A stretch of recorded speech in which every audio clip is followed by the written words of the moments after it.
جب نام پکارے جائیں گے سب اہل وفا کے، تب یاروں میں بھی تو پکارا جاؤں گا، میں بھی تو پکارا جاؤں گا۔ زندہ قومیں اپنے شہیدوں پر ناز کرتی ہیں۔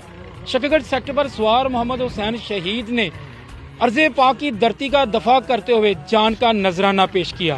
موضع ہر خرد میں ان کی جائے شہادت پر ایک یادگار تعمیر کی گئی ہے، جہاں پر آنے والے شہری سوار محمد حسین شہید کی بہادری کو، جرأت کو سلیوٹ کرتے ہیں اور دشمن کو یہ پیغام بھی دیتے ہیں کہ ارض پاک کے دفاع کے لیے کسی بھی قربانی دینے سے دریغ نہیں کریں گے۔ جس طرح سوار محمد حسین شہید نے اس ملک کی سرحدوں کی حفاظت کرتے ہوئے جام شہادت نوش کیا تھا، جس پر جرأت اور بہادری کا مظاہرہ کیا تھا، یہاں کر یہی جذبہ لیا ہم نے کہ ہم بھی جب بھی ملک کو ضرورت پڑے گی اسی جرأت اور بہادری کا مظاہرہ کریں گے اور اپنے ملک کی سرحدوں کی حفاظت کریں گے۔ شہید کی جو موت ہے قوم کی وہ حیات ہے، اور آج میں یہاں سے یہ جذبہ لے کے جا رہا ہوں کہ اگر کبھی وطن عزیز کو میری ضرورت پڑی تو میں اپنی جان دینے کے لیے بھی تیار ہوں، اور میری طرح کے تمام نوجوان پاکستانی اپنے وطن کی سرحد کی حفاظت کرنا جانتے ہیں اور دشمن کو یہ پیغام دینا چاہتے ہیں کہ اگر انہوں نے کبھی مستقبل میں میلی آنکھ سے بھی دیکھنے کی کوشش کی تو ہم ان کی آنکھیں نوچ لیں گے۔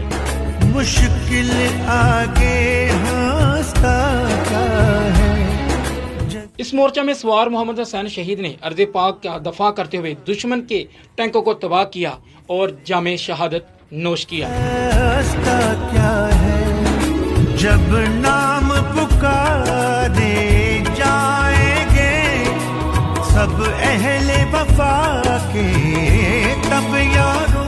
سوار محمد حسین شہید نے ارض پاک کا دفاع کرتے ہوئے بہادری کی ایک لازوال داستان رقم کی۔ شہریوں کا کہنا ہے کہ ان کی یہ یادگار آئندہ نسلوں کے لیے بہادری کی درخشندہ مثال ہے۔ کیمرامین میاسد اقبال کے ساتھ عرفان خان خالد، پی ٹی وی نیوز، شکر گڑھ۔ یہ تو پکارا جاؤں گا میں یاد وفا کو۔